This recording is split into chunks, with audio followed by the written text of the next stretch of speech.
All right, cool. Let's move along to our next one. Let's see what we got next. I'm moving back to the blog post. So that was topic number 2. Let's see, topic number 3. What did I write down? We're just going in order of what I wrote down earlier today while I was at work. This is from Smackdown. Okay. Charlotte's victorious return is short-lived as massive pull-apart with Tiffany ensues. Okay, so let's move on to our SmackDown review. Once again, if everyone wants our review of every storyline from SmackDown, I put a link in the description of our blog post.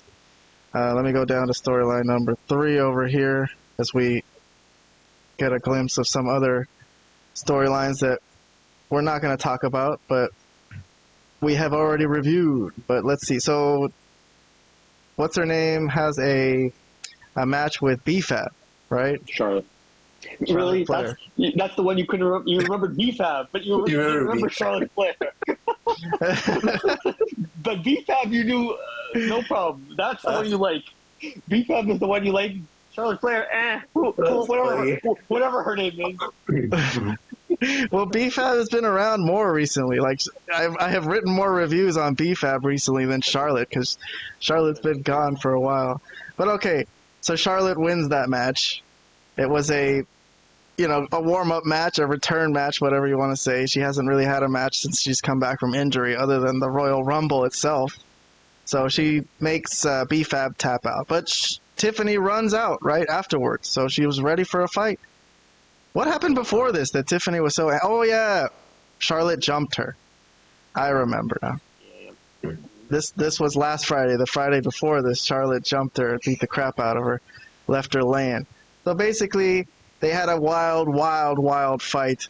And I think Vlad made a comment in his review post saying that... what did you call this? A overused wrestling trope? Like the crazy pull apart or whatever. The pull apart has been killed to death. Yes, but yes, I understand why they do it. But man, they do it a lot when they're trying to get something over. Of course, this one was a little bit like more. It was longer, and they did some outside moves. This one was extra. It had extra dives, all kinds of dives. Tiffany had a bunch of dives. Yes. She was diving all over the place. Yeah. What's the word that she dived from? Like this. What do they call that? Where it had the SmackDown logo on it or something? I don't know what they call it. At the entrance ramp. Yeah, I've never seen anyone jump off that. That was the first time that I seen anyone up there for that. I'm sure it's happened. But anyways, I think it's this one. This is the one. Well, so they kept coming back to them. I think they even went to a commercial break, and they were still fighting with each other. Yeah, like the Miz was about to start his thing, and then that's when this thing was still going. Yeah. Miz TV was coming out for, I think he was supposed to interview Cody Rhodes, right? So correct. Yeah. Okay. So there you go. Well, we got comments from Vlad. Robert, any comments from you on this whole... Well, let me see your reviews. Hold on. Yeah.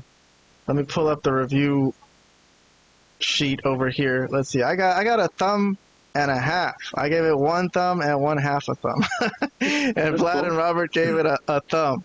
A thumbs up. So I liked it, but I stopped short of really, really liking it. So I thought it was a little over the top, a little unrealistically over the top, I guess. It was a little cartoonish how they just kept coming back to each other. But, I still liked it, though. I think they were trying to make it seem like this is an extra intense pull apart, right, compared to other ones. Because it kept going for way longer than it usually does. So, Robert, so you gave it a thumbs up. All right. Do you have any extra thoughts on this? I liked it. I just thought it was maybe went a little too long, and then the fact that Tiffany Stratton did the Swanton twice. Yeah. Like, okay, well, one was cool, but all right, she did it. I think she did it like 3 times, or she did another dive or something like that. I don't even know. She was diving all over the place. I can't remember how many it was. There might have been more than 2, but I think okay. I thought she only did it twice. I know Charlotte jumped off a table at one point. Okay.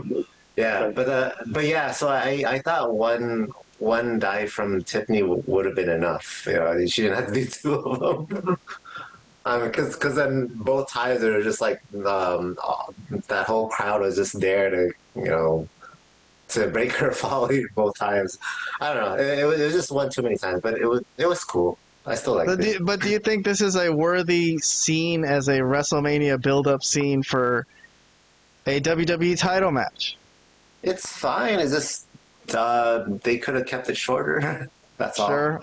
All right. What about you, Vlad? Do you think this is a worthy WrestleMania build-up segment for Tiffany Stratton? Is this making her famous, working with Charlotte like this? Oh, well, yes, of course. I thought it was a worthy segment for their feud. But, there were obviously issues with it. A, it ran too long. B, it got ridiculous. One of the flips that Tiffany didn't even land on Charlotte. She just hit security. And you told me these 12 security guys can't pull these two women apart. Like, I mean, I understand when it's like if it's Strowman and Jacob Fatu, you can't pull apart. Okay, that actually I could believe.